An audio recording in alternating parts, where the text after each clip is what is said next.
How's it going, East Coasters? I know you're hustling Dunkin' in hand, but pause for a sec. Fall's here, and with seafood season winding down, it's time for some fresh cooking inspiration. These local recipes from the 70s might just spark your imagination. In the 70s, Philly cheesesteaks were so popular that even locals argued fiercely over the right cheese, whiz, provolone, or American, sparking taste test battles across the city. The Philadelphia cheesesteak was an icon of the American East Coast in the 70s, a mouth-watering slice of ribeye steak piled high with melted cheese and just a few crispy grilled onions. Invented in Philadelphia in the 1930s, the sandwich, stacked on a roll, became addictive to both kids and adults alike. In the 70s, the local cheesesteak joint was the ultimate destination. Like I said, there's a heated debate over whether the sandwich should be topped with whiz, provolone, or American cheese. Some die-hard fans are even calling for the onions to be removed. Some people add hot chili peppers to add spice. Children learn from an early age that cheesesteak isn't just a food item. It's also a Philadelphia tradition. It's a messy, clumpy food that's best eaten with both hands. A meal that defines enjoyment on the East Coast, and it's a rite of passage for those who grew up nearby. For kids, cheesesteaks are a little taste of the city, a family outing. New England clam chowder was so beloved in the 70s that East Coast kids believed the secret to its taste was in the clams fresh off the boat that gave it that unmistakable flavor of the sea. New England clam chowder was comfort food for Eastern kids in the 70s. Made with fresh clams, potatoes, onions, celery, and a thick, creamy base, the soup was warm, filling, and richly flavorful. Each spoonful was a taste of the ocean, with tender clams and chunks of potato that made the soup a hearty meal on its own. Families might add a handful of oyster crackers for extra crunch. Sometimes even butter is added to enhance the flavor. Originally from the Massachusetts area, this dish has quickly become a staple on the East Coast.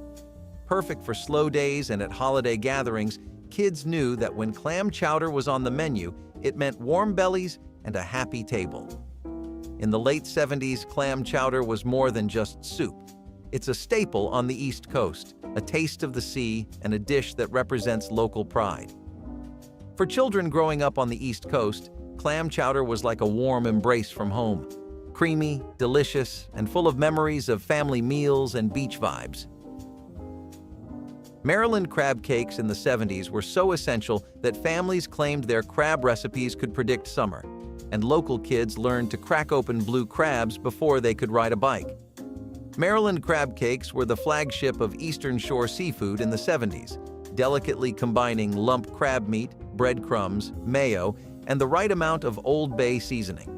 Fried until golden and crisp, it was something that both kids and adults couldn't help but eat.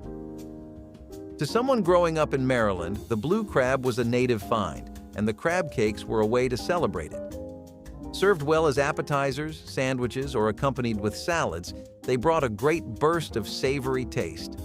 Families used to eat crab cakes on special occasions, for family parties, picnics, or Sunday dinners. Certain households increased the tanginess by using Dijon mustard or Worcestershire sauce to prepare the dressing. Maryland crab cakes became more than just a type of seafood by the end of the 70s. They were a positive image of the coast, an element of local identity, and a sense of the summer. Crab cakes for the children of Maryland were a deserving reminder of heritage, camaraderie, local pride, and a connection to the sea. In the 70s, the Lobster Bisque was so cherished that East Coast families called it soup for royalty, with rumors that secret lobster spots along the coast were handed down like family heirlooms. Lobster Bisque is the East Coast's answer to elegant, comforting seafood.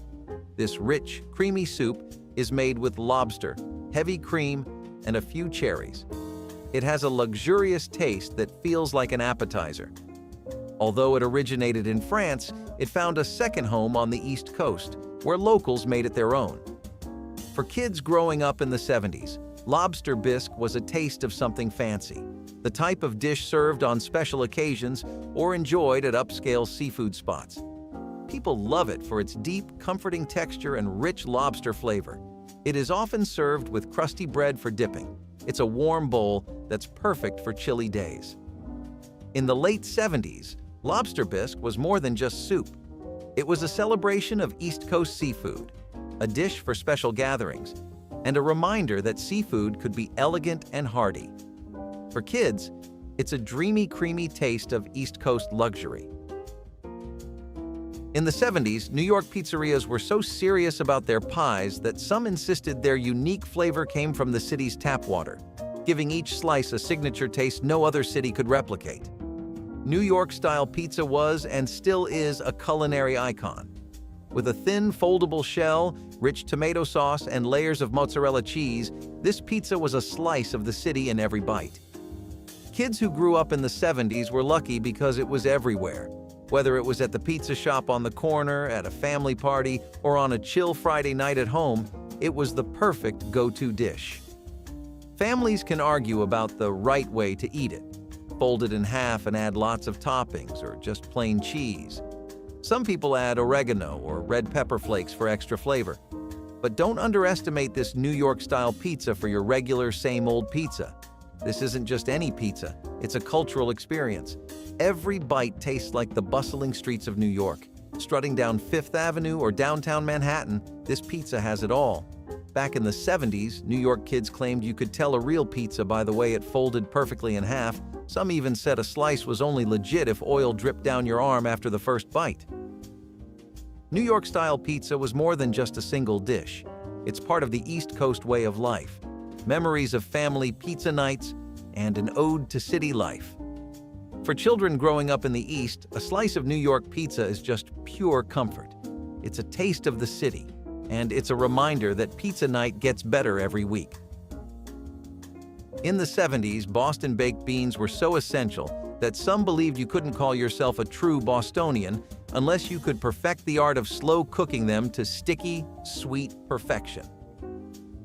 Boston baked beans were a staple in Eastern kitchens in the 70s.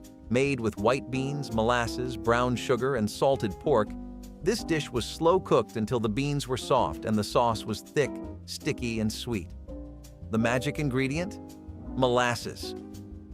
In the 18th century, Boston was a top importer of molasses. This ingredient gave the dish a unique sweet flavor. Children grew up with baked beans as the ultimate weekend meal, simmering in the oven for several hours and their aroma filling the whole house. Some families even cooked baked beans in an old-fashioned bean pot, the traditional way to achieve the perfect flavor. In late 1970s, Boston baked beans were more than just a side dish. They were the flavor of a tradition that represented the culinary roots of a community. It is proof that simple ingredients, just a few things, can create a dish full of warmth and history. Stuffed clams, or stuffies, were a must for seafood lovers on the Eastern Coast in the 70s. These delicious bites were made by stuffing large shells with chopped clams, breadcrumbs, butter, onions, and spices, then baking them until golden and delicious. Eastern families took pride in their stuffies, sometimes adding sausage or green peppers for extra flavor. For kids, it was fun food at its best, a shell stuffed with a tasty filling that you could eat right out of its bowl. Rhode Island was especially famous for its stuffies, and locals called them the island's perfect beach snack. Some people even added hot sauce to increase the spiciness. In the late 70s, stuffies were more than just a summer snack. They were a way of celebrating the East Coast. A food that brought families together, the taste of simple local ingredients became something special. For the children who grow up with them, stuffed clams are a little taste of the sea that is best enjoyed with friends. In the 70s, hamburgers became the ultimate sandwich for Eastern American kids, with some claiming they hadn't truly lived until they'd tried one. Hogies were the best sub-sandwich in the 70s, especially if they were stuffed with Italian meats like salami, sausage, and pepperoni. It was often topped with beef, provolone cheese, lettuce, tomatoes, onions, and a little oil and vinegar. As delicious as they are, these sandwiches originated in Philadelphia. Hogies are a quick and filling meal option for picnics with family, and they're great for lazy weekends or perfect for a post-game snack. Kids love the combination of flavors like rich vinegar, salty meat, and cream cheese mixed into one crispy roll. Families debate over the best hoagie shop around town and are often fiercely loyal to their favorite stores. In the late 70s, Hogies weren't just any sandwiches. They were an East Coast tradition, food that can feed a crowd and is a reminder of the Italian influence in local cuisine. For children growing up in the East, hoagie is the most delicious and mouth-watering dish. That's a sandwich full of local flavor. In the 70s, Manhattan Clam Chowder became the unexpected star of the East Coast, with kids swearing it was the perfect mix of seafood and vegetables that turned any rainy day into a flavorful adventure.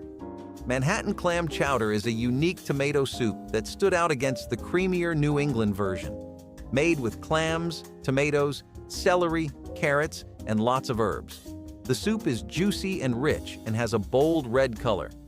East Coast kids in the 70s knew the difference between the two chowders, and Manhattan's was the lighter, tangier option that tasted great year-round.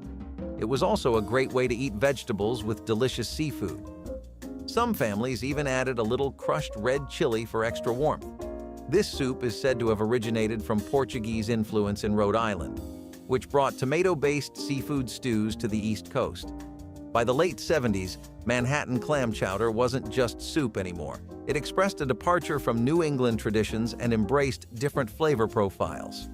For children growing up in the East, this chowder was a zesty, delicious bowlful that reminded them of home and the region's love for seafood. In the 70s, steamed little neck clams were so irresistible that East Coast families would gather in droves, turning every clam bake into a seafood celebration that felt like a coastal carnival. Steamed little neck clams were a classic East Coast delicacy in the 70s, bringing the flavors of the sea directly to the dinner table. With nothing more than a steam bath and a side of melted butter, these clams were incredibly fresh and simple. Little necks are the smallest and most tender of the quahog clams, perfect for steaming and enjoying in one bite.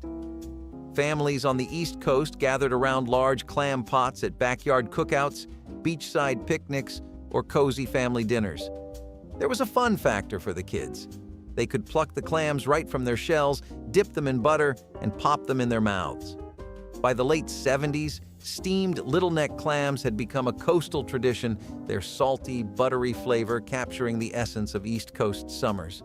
For kids, cracking open these little treasures felt like a rite of passage, turning weekends by the sea into unforgettable moments of family togetherness. In the 70s, Eggplant Parmesan was so beloved in Eastern homes that kids who swore they hated veggies would secretly devour it, thanks to the gooey cheese and rich sauce. Eggplant Parmesan was a comfort food in Eastern American homes in the 70s, especially for Italian-American families. Eggplant slices, breaded and fried until crispy, topped with marinara sauce, melted mozzarella, and Parmesan cheese, then baked until bubbly and golden. The beauty of Eggplant Parmesan is that it's delicious and vegan-friendly. So at family dinners, holidays, and gatherings, you won't need to worry about Aunt Lucy's eating habits. Some kids were skeptical about eggplants until they tried this dish and discovered it was all about the cheese and sauce. Whether you peel the eggplant or keep the skin is a debate often argued about in the family. Many people also add garlic to enhance the flavor. In the late 70s, Eggplant Parmesan was more than just food. It's a love letter to Italian food, a plate that fills your stomach and makes everyone rush to the table. For children growing up on the East Coast, Eggplant Parmesan is a wonderful favorite dish. It's a dish that makes vegetables exciting and tastes like a proper home-cooked meal. Stuffed baked shrimp were so fancy and a favorite in the 70s for Eastern families, especially when they had to make something extra special for a meal. These were really big shrimp, which were split along their back, stuffed with a seasoned breadcrumb mixture of herbs, garlic, and sometimes crab meat, or a couple of tablespoons of sherry.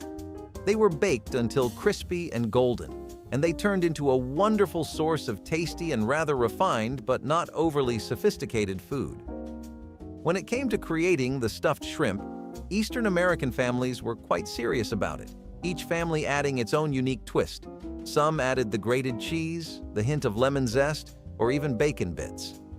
For children, stuffed shrimp looked posh and exciting, a type of seafood that's not seen every day. The stuffing provided a perfect complement to the delicate shrimp, and the crispy outer part was something everyone enjoyed.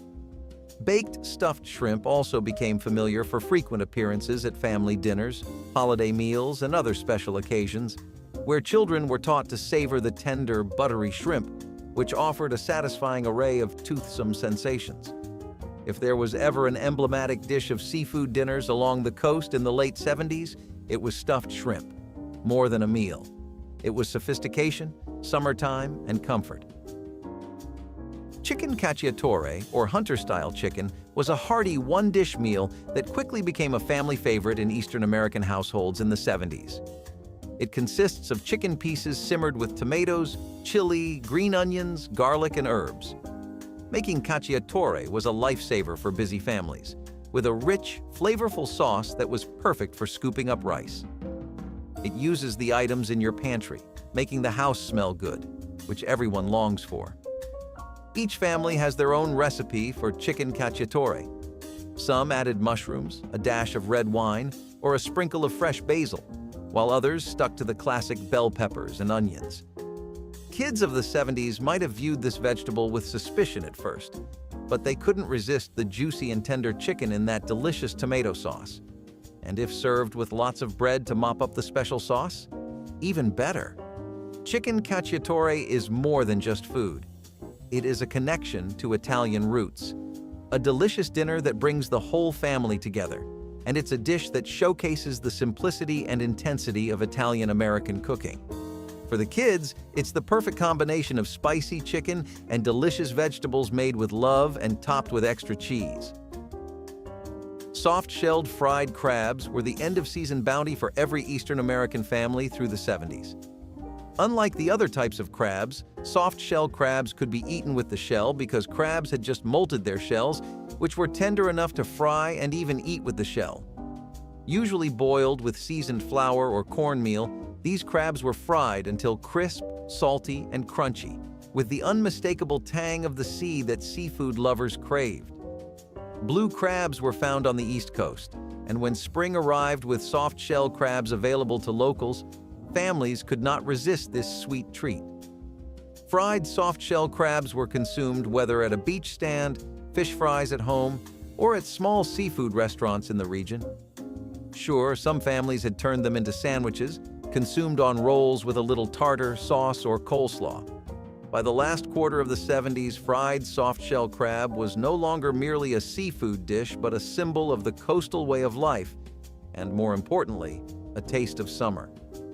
To children, it was a buttery, salty taste that felt like a new adventure for them. One associated with weekends on the beach, tasty fries, and sea breeze.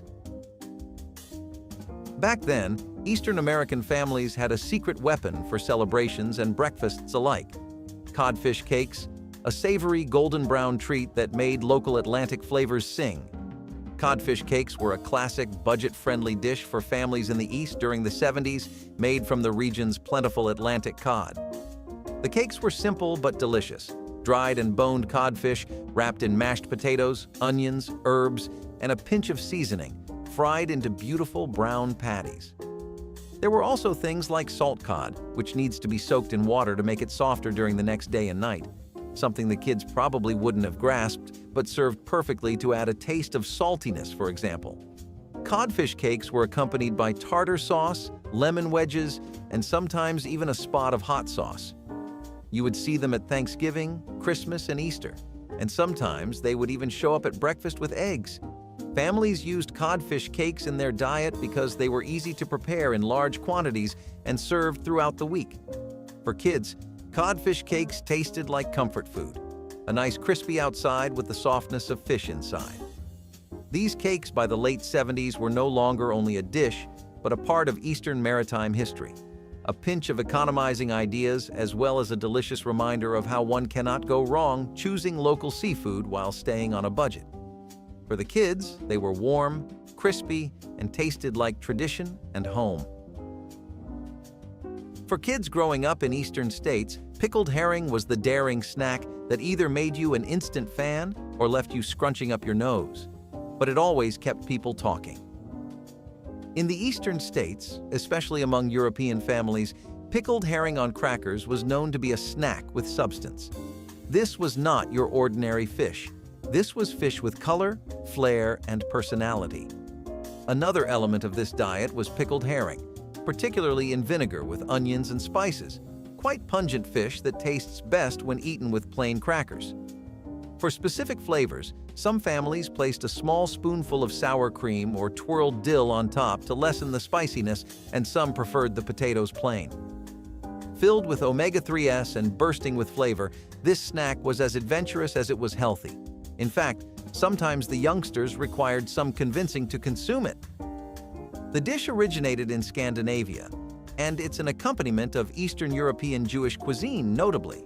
That is why there were more orders of pickled herring from the coastal regions. By the late 70s, this strange dessert had achieved a sort of cult status. It was the kind of snack that you typically had at festive times, parties, or cocktail parties.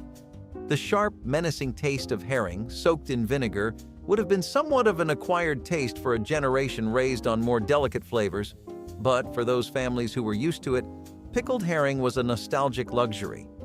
It was a snack that echoed the natural flavor of food back in nature and introduced a fairly interesting extra kick to any family meal, an authentic taste that is warm and unconventional at the same time. Picture a dish that could take the edge off winter's chill and make family dinners last hours longer. Italian wedding soup is exactly that, full of tiny surprises that keep you coming back. Italian wedding soup was a warm, friendly bowl of pasta that was a staple at family gatherings around the dinner table in the 70s. This old-world soup included tasty little meatballs, green spinach or escarole if available, and tiny pasta such as acini di pepe with chicken soup. The soup wasn't actually served at weddings, as the name might suggest. Italian wedding soup got its name because its ingredients combine like a marriage of meat and greens. Still, it was a staple of Italian-American kitchens, and the flavor was something to party for. Lastly, the kids enjoyed Italian wedding soup. They said that those mini meatballs were hidden treasures in the soup bowl. Each family had its rendition. Some even slid in more cheese, a sprinkle of garlic, and a hint of wine to add some richness to the dish. It wasn't long before the Italian wedding soup became more than just a type of food. It was an event. It brought everyone to the table, and not one person could resist getting seconds. This soup was a regular that could make even an ordinary day feel special, and the kind of food that nourished everyone from head to toe. Another recipe that became popular in coastal towns from Virginia to Florida in the 70s was Clams Casino, which turned the family dinner table into a bit more classy affair. This dish consisted of cooking clams and breadcrumbs with diced bell peppers and crispy bacon and broiling the whole thing until golden and tasty. The saltiness of the bacon, the taste of the clam, and the grainy texture of the breadcrumbs made Clams Casino a sophisticated dish that felt like a party in every bite. Rhode Island had a way of transforming a simple family supper into a vacation at the seashore, even with a dish as simple as this classic appetizer. Before clams became the standard delicatessen item, families adored preparing clam casinos for events, holidays, or anytime they wished to serve something extraordinary for friends or family. Some children may have scrunched up their noses when they first saw it, but one bite of that crunchy crust and they were sold. Eventually, by the late 70s, Clams Casino was no longer merely an item to eat, but a product defining the coastal community and the memory of the rich sea life sources. It was a little bit fancy, a little bit beachy, and all kinds of delicious. Imagine a warm, salty breeze and a basket of clam cakes fresh out of the fryer. Nothing screamed summer in the East more than these golden little bites of coastal perfection. In the 70s, Rhode Island clam cakes were a crispy, golden treat that had a special place in Eastern food culture. Chopped clams folded into a simple dough, these bite-sized pieces were fried to perfection with a light and fluffy inside and a crunchy, golden brown crust. Clam cakes were a beachside snack and a hit at summer cookouts, dunked in clam chowder or enjoyed on their own along the coast. The basic idea with clam cakes was just to keep it simple. Use pantry staples and let the flavor of the fresh clams speak for itself. These were the perfect way for kids to start on seafood. the just right combination of clam flavor with a little crunch and no fuss. By the late 70s, they had become an iconic Rhode Island and provincial snack, a taste of the shore, a taste of summer. More than that, they were a snack, a seaside tradition, a food memory, and a dish brought to our lips by the laughter of the sea and salt air on it. Clam cakes were pure, golden-fried nostalgia for anyone who grew up in the East. Corned beef and cabbage. This wasn't just any ordinary meal, it was a celebration of old-world flavors, simmering all day to fill the house with the scent of hearty spices and tradition. A hearty, comforting meal for Eastern families, corned beef and cabbage, or Irish boiled dinner, was enjoyed with special relish around St. Patrick's Day. This was a version of the classic dish of corned beef brisket slow-cooked with potatoes, carrots, and cabbage, resulting in a syrupy, fall-apart feast with just a touch of pickling spices. This was a cozy, one-pot wonder of a meal, adequate to fill several people and leave plenty of leftovers for tomorrow, serving the Eastern United States families, particularly those of Irish descent. The adults enjoyed the spiced, melt-in-your-mouth beef, while the kids appreciated corned beef and cabbage. They were all about the potatoes. Each family had their tricks for perfecting it. Some added a touch of vinegar for tang, while others threw in turnips or parsnips for extra flavor. By the late 70s, this meal was more than just a holiday dish. It was a symbol of Irish heritage, a taste of the old country, and a tribute to family roots. That corned beef and cabbage recipe filled the house with the delicious smells of tradition and pulled everyone to the table. A taste of tradition to warm you in the chill of the night. Eastern American Polish households had a favorite flavored with sauerkraut, the smoky, savory combination of sausage and the tang of fermented cabbage. Garlicky Polish sausage called Kilbasa was often browned so that its edge crisped up and then served with sauerkraut that had been slightly sweetened with apples, brown sugar, or a dash of cider all simmered together. It was a dish that packed a serious punch, from the smokiness of the sausage to the sour tang of the kraut. Families loved it as an easy one-pan fish dinner. The smell of Kilbasa sizzling in the kitchen was enough to make any kid hungry. Some kids were skeptical about sauerkraut at first, but they learned to appreciate the tangy, sweet taste that paired perfectly with the sausage. The flavor in this dish was comforting, filling plates and bellies. This dish was very popular at family gatherings, church picnics, and holiday dinners. By the late 70s, Kilbasa with sauerkraut was not just a meal. It was a heritage, a taste of home, and a reminder of family roots that celebrated Polish cuisine. It was a flavorful reminder for families that simple ingredients could make something very special. Eastern United States families, mostly with Italian roots, all loved a dish called Italian sausage and peppers. It was Italian sausage topped with colorful bell peppers and onions, sometimes with a splash of tomato sauce or wine, cooked until the flavors melded into a hearty, savory masterpiece. Sausage and peppers had a magical quality to it, transforming any night into a feast, over a bed of pasta, on a roll, or even solo. For the kids, the smell of peppers and onions cooking meant dinner. Each Italian-American family added its own seasoning, some even piling on the hot sausage for a spicy kick, others keeping their version family-friendly. The dish was a staple at fairs and festivals too, with sizzling sausages and peppers perfuming the air. By the 70s, sausage and peppers had become a family favorite that brought everyone to the table, a celebration of Italian-American cooking that filled the house with mouth-watering aromas. This dish was more than just lunch. It was a celebration of heritage, a meal to help busy weeknights, and a dish that helped everyone feel part of the family.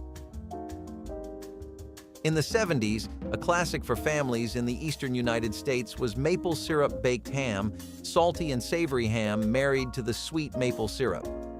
This sticky glazed ham was usually the star of holiday or Sunday dinners, served with a caramelized, sweet and savory crust. It was no ordinary meal. Families took pride in their maple syrup and baked ham, basting it to perfection and letting the syrup work its magic in the oven. Maple syrup, a New England favorite, brought a distinct flavor to the table, with many families using the real deal from local farms. Some people added mustard or cloves for more intensity, while others kept it simple and let the syrup talk for itself.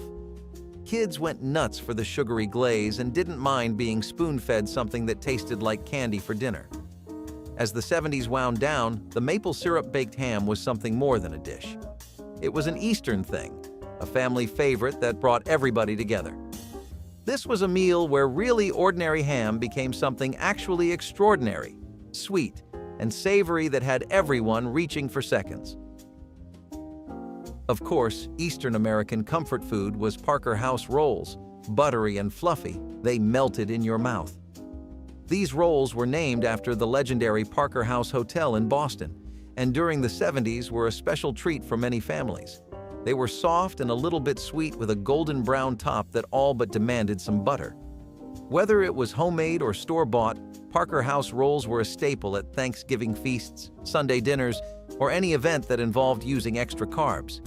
These rolls came in a somewhat peculiar folded-over shape, perfect for layering in gravy or slathering with leftover turkey and ham between the layers. Parker House rolls were the best thing about any meal for kids, warm and covered in butter. By the late 70s, Parker House rolls were a staple in households, bringing a touch of tradition to every dinner table. They were more than just bread.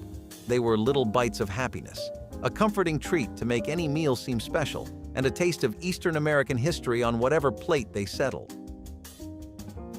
Eastern American households couldn't live without shiny glazed shoofly pie, especially among Pennsylvania Dutch communities. Shoofly pie had a gooey bottom part, a crumbly top, a delightful caramel flavor, and just the tiniest hint of gritty sweetness. The pie's irresistible sweetness apparently drove the need to keep flies away, which earned it the name shoofly. Shoofly pie was a sweet treat that could be made from some simple, affordable ingredients: molasses, brown sugar, flour, and butter. Families had their own takes on it. Some added spices like cinnamon or nutmeg, and others went simple and straightforward. Kids adored shoofly pie, especially the sticky bottom layer that was almost candy-like. By the late 70s, this pie had become a symbol of homegrown tradition and frugality, a dessert that celebrated Pennsylvania Dutch roots and felt a bit like an excursion to Grandma's kitchen. It was a family legacy, a reminder of simpler times and a slice of history, all of which made everyone's day a little sweeter. Journey cakes, Johnny cakes, whatever ancient name you know them by, this is another example of Americans trying to keep the love of sausages alive by putting new spins on dishes. Sometimes they were new ones. Sometimes they were ones that already existed for a while. A lot of people were pretty familiar with Johnny cakes already, but the sausage version was something that was made by the people of North America. They started off with the indigenous communities over there, and ground corn was a big part of their daily routine.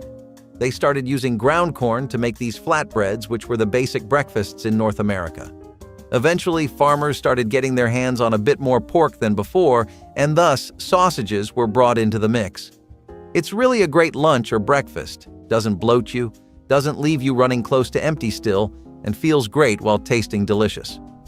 People kind of debate where the name came from, though.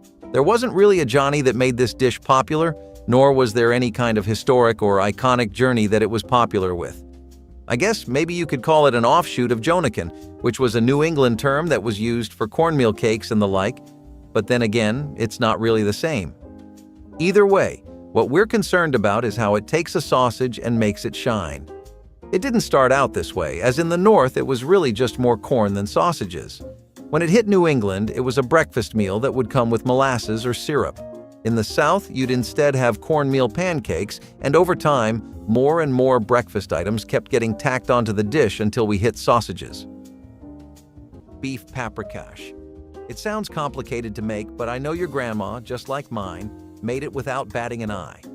Imagine tender beef simmered in a rich paprika-infused sauce, bursting with smoky and spicy flavors. This dish is like goulash's cousin, wouldn't you say? Beef paprikash is a traditional Hungarian dish where it was a hit in kitchens where spices were basically like family heirlooms. But, contrary to popular beliefs here in the United States, paprikash is traditionally made without beef or macaroni noodles. Shocking, right? Its origins date back to the 9th century Magyar shepherds as a simple meat and onion stew prepared in heavy iron kettles known as bograks. In the 15th century, invading Ottoman Turks introduced a new spice to Hungary, paprika. While the rest of Europe remained lukewarm towards this red chili pepper from the New World, Hungary embraced it, and paprika has since become a defining element of Hungarian cuisine. Paprikash is kind of in between a soup and a stew. Unlike some stews, paprikash is not overly packed full of beef and vegetables. It is a little more brothy. But through the cooking process, the broth becomes a little thicker and very rich in flavor. And here's another fun fact for you. Paprika is actually made from dried bell peppers and has been around since the 16th century. And if you thought paprika was just for sprinkling on deviled eggs, think again. 7-layer salad, on the other hand, goes back to the greener side of things, and you might get a little intimidated with a name like that. It's no 3-layer cake, as in, you will still be able to eat other things once you're done with this, so don't worry. It's actually this potluck dish that first popped up during the 1950s in the Midwest, and the reason it got that name is because of the way it's set up. Imagine, for just a second, lots of ingredients like iceberg lettuce, hard-boiled eggs, bacon, cheese, and mayo dressing, all layered up one by one in a clear dish. You can now see why the 7-layer aspect caught on. Plus, it wasn't just that this dish was really healthy and flavorful. It got popular for other reasons too. Most of the ingredients I just mentioned were things you could get under $5 total if you didn't already have them lying around. And in the 70s, especially during America's post-war period, people were tired. They were tired of the economy failing and rationing, all struggling to make ends meet. Long story short, they wanted food that was easy to make and prepare. Out with the 2-hour-long lasagnas and meatloaf, and in with the salads and sandwiches, I suppose. So now you have a dish that looks good, works with a potluck, and tastes even better. Of course it was going to catch on. And even today, a lot of households that had family recipes passed down still fondly make the dish. Why don't you give it a try the next time you're looking for gut-healthy food? Since it is America we're talking about, it wasn't all ideal nutrition and calorically smart eating all the time. For every salad you hear about on this list, rest assured there were double the amounts of burgers and greasy fusion food coming out, or desserts that were sugar rushes incarnate. One of those, though not as sugary, was the Apricot Fluff. This first started getting a lot of movement in the 1960s because people suddenly got back into the alluring charm of whipped cream, and canned food culture had already sunk its teeth well into the populace, especially canned fruit.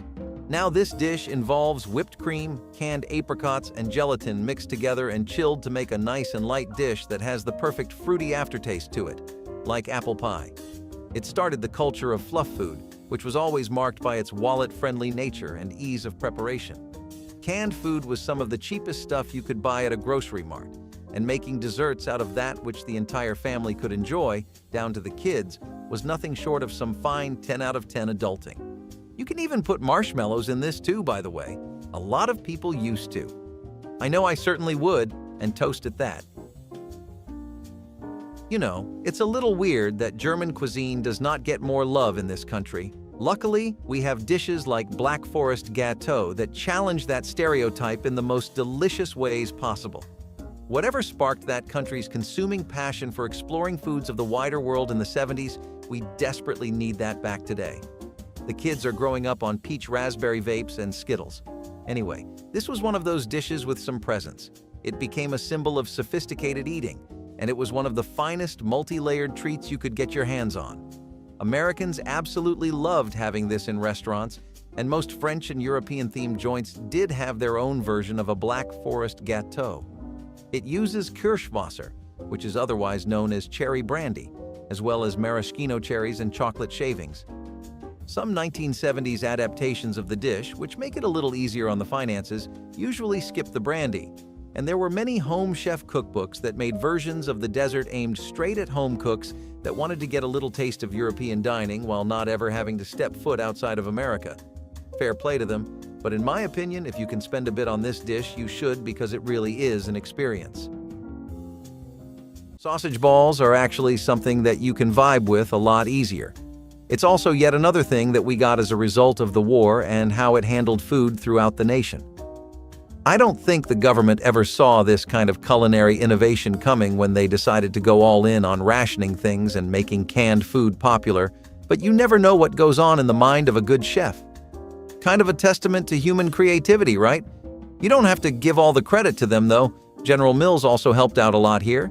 They're the ones that made Bisque, which was this 1931 mix of baking powder, shortening, and flour. It helped in a lot of dishes, but for sausage balls, it was a key player. Though it's not the shape you're used to seeing them in, it's still the same old friend that's gotten you through several awful evening shifts and long dreaded days at university. Anyone knows that the place of sausages in American culture, whether we're talking about getting a hot dog off a street stall or prepping a proper dog on the grill at home, it's something that a lot of citizens just consider a thing you know and do. Sausage balls were a way to keep the momentum for sausages going, as everything could use variation once in a while.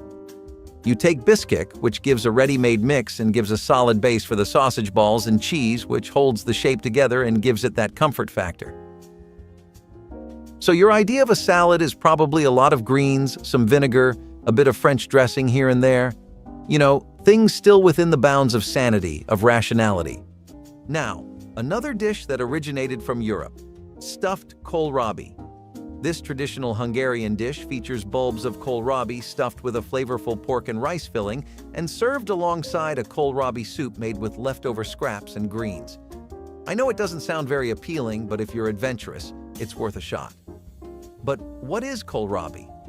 Popular in Northern and Eastern Europe, kohlrabi is sometimes called a German turnip.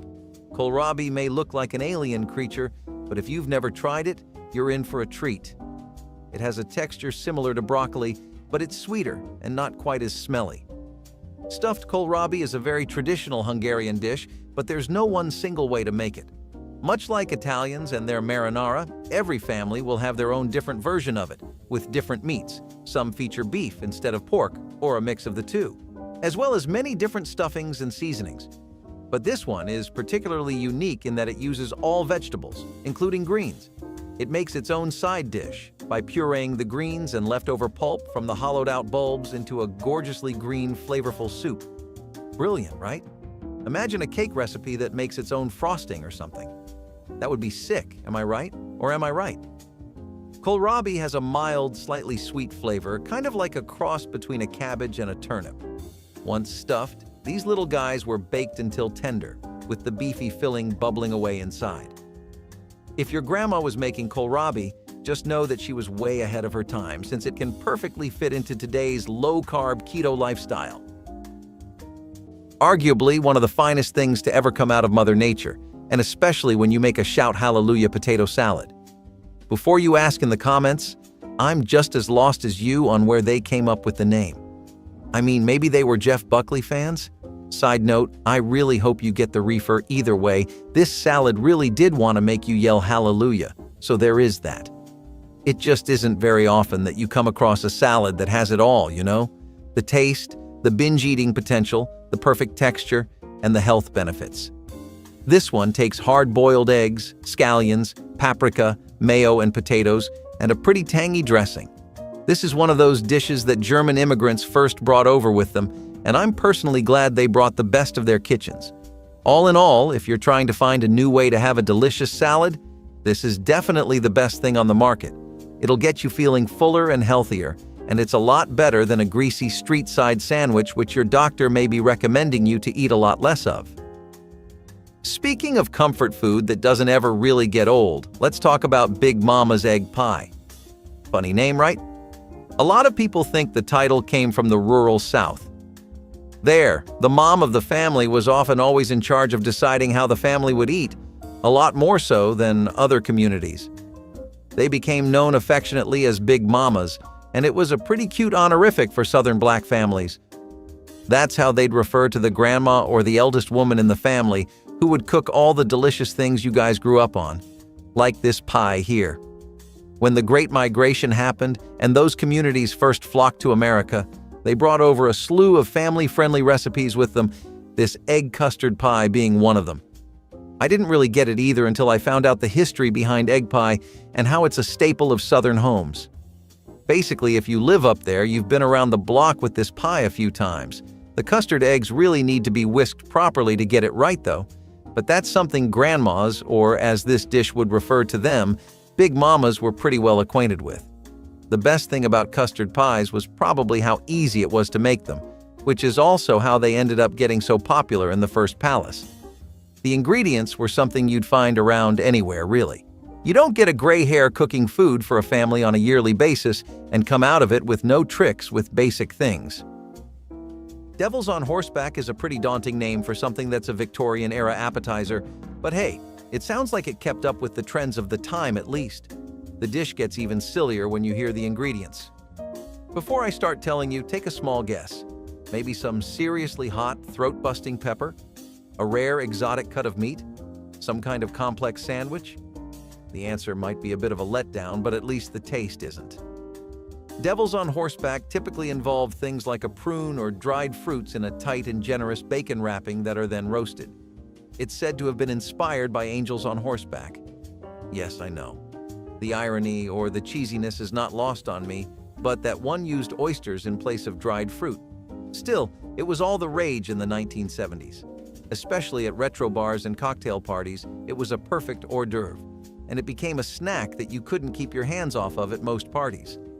The most budget-friendly and common version of the dish is basic dry fruits and roasted bacon, but some also use blue cheese stuffings to amp up the comfort food factor.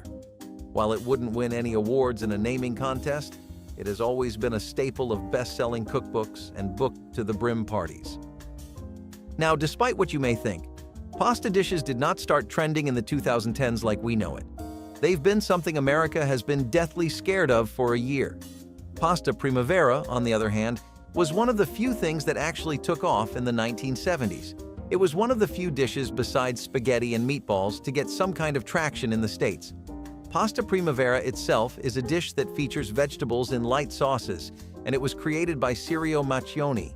This guy went to Canada and had some Italian-American cuisine and immediately got the inspiration for this.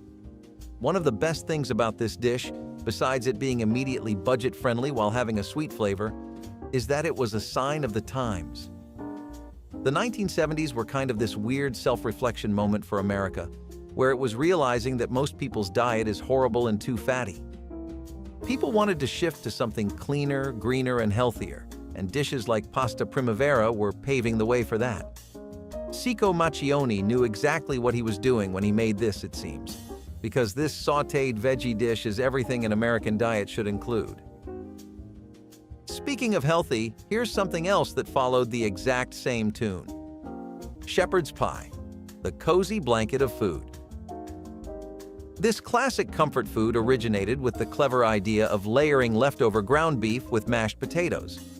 Shepherd's pie is believed to have been invented in the early 1800s. During this time, housewives were struggling to find innovative ways to recycle the leftovers that their husbands and kids had turned up their noses at. Now, buckle up for a brief history lesson. The British and some of the Protestant Irish converts became the new rulers, while Irish Catholics who refused to convert became peasant farm workers living in humble homes referred to as cottages. Around 1589, Sir Walter Raleigh introduced potato farming to Ireland, and over time, potatoes gained acceptance in Ireland since they were not only delicious, but also affordable for the poor. Towards the end of the 18th century, a new dish known as cottage pie came about. It is believed that it originated as a way for women to make use of the leftovers to avoid food wastage. After making the delicious weekend roast, all unused meat was carefully repurposed into a pie using affordable potatoes as a crust. Shepherd's pie became one of the best ways to deal with leftover meat. As an added bonus, it was, and still is, extremely delicious. A strawberry pretzel JelloO salad. Let's take a look at this dish. It's definitely a big part of what you would call retro American culture, and it was very common during wintertime holidays and potlucks. It's really important that you let each layer of this rest and set properly because it's not just an assortment of veggies you can toss in and mix.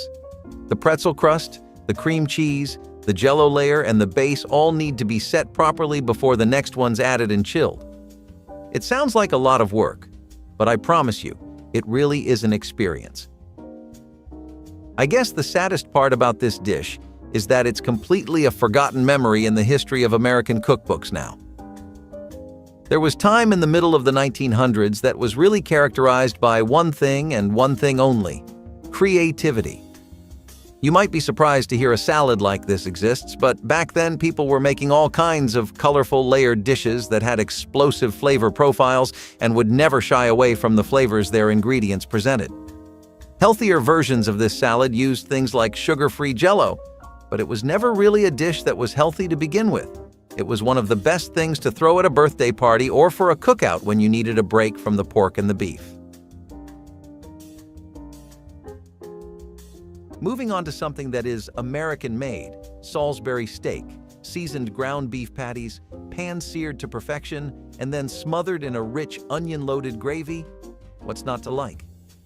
I bet most of you haven't heard the backstory of Salsbury steak, so let me educate you. It is best known as a staple of TV dinners and bargain buffets. The Salsbury steak actually has its beginnings as a proposed cure for digestive illness during the Civil War. If you didn't know, digestive illnesses killed more soldiers during the Civil War than combat did, and a diet rich in beefsteak and coffee was one suggested cure. The inventor of the Salsbury steak, Dr. James Henry Salsbury, was an early pioneer of germ theory and of diet being a factor in health. While some of his ideas may be outdated today, his affection for beefsteak and his promotion of its positive effect on health have persisted. While patties of ground beef are common fare, the Salsbury steak was cemented in the American lexicon during World War I. In many English-speaking countries, there was a movement to limit the use of German-sounding words, so the Army served Salsbury steak rather than Hamburg steak and Liberty sandwiches instead of hamburgers. Sure, it may not be the health trend it once was, but let's be honest, it's a comfort food icon for a reason. Herring, herring, herring, where do we begin? It's one of the most beloved foods of the American nation, and one of those that becomes a shoulder to lean on in hard times. But that also means it's gotten way too much attention, and now the idea of herring is oversaturated. As in, everyone's had too much of it. That's why dishes like herring roe or fish eggs, as it's called in some places, help a lot. They breathe new life into these affordable classics that even our ancestors have been eating. Especially in the 1970s, where an interest in Scandinavian cuisine meant that people were exploring more seafood options for the first time and expanding their tastes beyond sardines, cod, and herring. However, lots of people decided to take what they experienced and apply it to what they love, and that's why we have dishes like herring roe today. Can you imagine that not only is this an affordable dish, it's also one that was served at cocktail parties and premium restaurants for a pretty penny? It definitely was one of the pricier starters you could get, and it got a knack for being cheaper than caviar while having more protein and being more compatible with the general tastes of the American public. You can feel wealthy eating caviar, but that doesn't mean you'll feel as happy as you would have if you ate some comforting herring.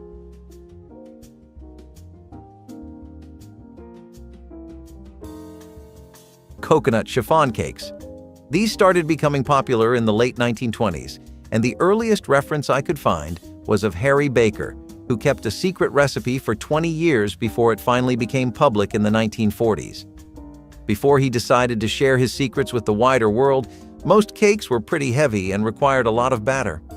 That wasn't really to the liking of the upper class, especially when we talk about Hollywood stars who Henry was known to work for.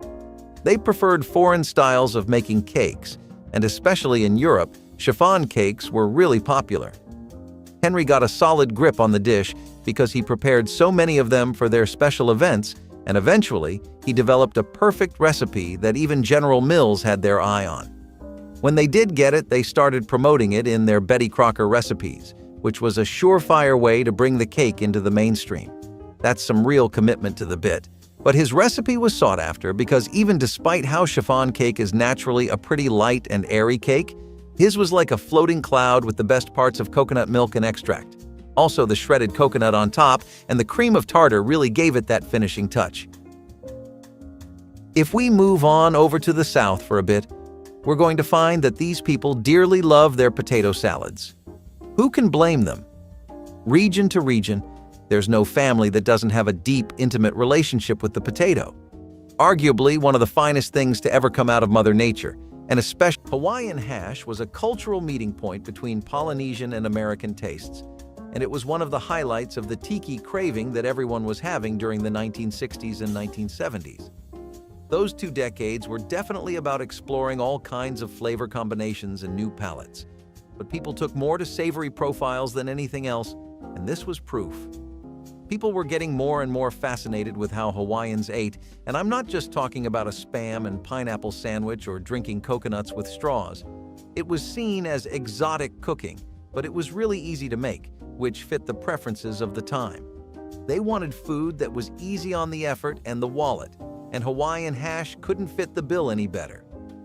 You got your diced ham here, some chinks of pineapple, bell peppers, potatoes, and onions, all sautéed in a sweet and savory sauce that usually gets served alongside rice. The pineapple was the show stealer here, and you could get the best ones canned and cheap, so it's no wonder that this became a healthy little meal people became fond of. There was overall a wave of pineapple-based dishes because people started seeing the fruit as some kind of element of exotic cooking. And dishes like that definitely show that opinion, even if it feels a little dated to hear now. Cheese straws are another highlight of anyone's time in the South.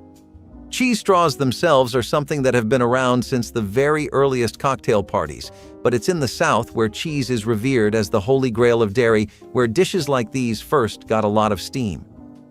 Do you think this is an appropriate dish for a wedding or a birthday? That's exactly where it would be served a lot of the time, though. Maybe that's surprising, but I don't exaggerate when I say this dish had crowd-pleasing power, and it had it in spades. The thing with these is that they actually are so popular because of how easy it is to get everything you need for them. I'm not playing with you when I say the hardest thing to get on the list is the cheddar cheese. The dish itself is these long, thin sticks that get baked and are served alongside snacks. Either way, whether you have this as a standalone dish or an appetizer, you're in for a pretty good time. Okay, I know you're getting just a little bit tired of hearing about the South, but it's not my fault that so many of America's best hits in the 20th century, like Southern sweet tea, are from there. Sure, they might be mostly forgotten now, but if you go just a little back into their heyday, you'll find one of the tea from the most well-detailed and in-depth cups of tea you'll ever have. While the only ones you'd find these days having a genuine cup of green tea are suburban wives who have the time to spend fine-tuning every part of their health, or men who think herbal green teas excuse pounds of bacon and beers over the weekend, Southern sweet tea became a classic for a good reason. That reason was the Prohibition, when alcohol in general was banned for 13 straight years. Back then, people didn't have non-alcoholic beverages like they do today. Sure, there was root beer, but who really cares about that besides 16-year-olds? And don't even get me started on how awful non-alcoholic wine used to be. There was one savior that was slowly making its way into the social zeitgeist of American cooking, though. That was black tea. Because while Americans usually had green tea right from China, after the war, America and China weren't so friendly. As a result, they didn't share much either. They then started importing black tea from Sri Lanka and India, which was popularized as sweet tea in the South due to the insane amount of sugar and sometimes corn syrup they would add to this. It would be added hot, then served over ice, so it was really a great alternative to alcohol. It had everything you wanted in tea, and it worked really well if you added lemon into it too. But one of the best parts of it was Polynesian chicken. Think of it like this sweet and tangy sauce or glaze that blessed the chicken with its thick, rich flavor. Now, the urge to take more steps towards tiki cuisine was something that was building up in the background since the 1930s, but it all really came to a head in the 1970s. In the 1930s, restaurants such as Don the Beachcomber or Trader Vic's would feature popular tiki dishes. This nationwide interest in other cuisines only really exploded as a movement in the 60s and 70s, though, and Polynesian chicken was a big sign of that. It became something you couldn't separate from Mai Tai, like beer and dried fruit at a local pub. However, it wasn't exactly authentic. This American version has pineapple juice, garlic, ginger, soy sauce, and brown sugar-based sauce, and the chicken breast is marinated in that and served with stirred vegetables. The American take on it seems to up the sweetness a lot. but the original tiki variant plays up the tanginess a lot more. Retro tiki parties from the 70s would still have something that really reflected authentic Pacific Islander cuisine, but whichever version you got, you were in for a great meal. Don't confuse regular old boring meatloaf with this special Dutch oven meatloaf with crackers. No, don't get your wires crossed, it's definitely different. Back in the day, Grandma really knew how to jazz things up and make this classic into something unexpected, just by adding some crackers. When crackers are added to the mix, they become like little sponges full of flavor, absorbing juices and adding to the texture of the dish. But this still doesn't really make it that different from the regular meatloaf. So where does the difference lie? Well, it lies in the Dutch oven baking. This oven, or pot as some might say, locks in flavor and moisture like nothing you've ever seen before. The result? A tender, savory meatloaf with a perfectly crisp outer layer. And Grandma knew how to serve it right, with a thick layer of ketchup glaze on top. Because sometimes, more is more. Plus, when you add a side of mashed potatoes, it'll be like you're biting into nostalgia. Back in the Great Depression, meatloaf was a go-to because it stretched a small amount of beef into a meal for the whole family. And crackers were cheaper than breadcrumbs, and we all know Grandma knows how to save some bucks.